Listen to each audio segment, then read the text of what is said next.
how to withdraw your money from XTB.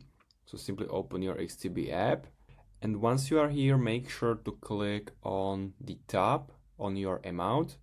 Here will be shown your account and click on withdraw. Here select your withdrawal method. I got here the bank account, and here should be your bank account. If you don't have your bank account here and only these two options, you have to click on bank deposit, and next you have to deposit money to this IBAN, and also make sure to add here this transfer description, which is your account. You can send only 1 cent and it will be added to your account. Then after 1 or 2 days you can check your app, and here will be your bank account. Here you can select your bank account and simply withdraw money from XTB.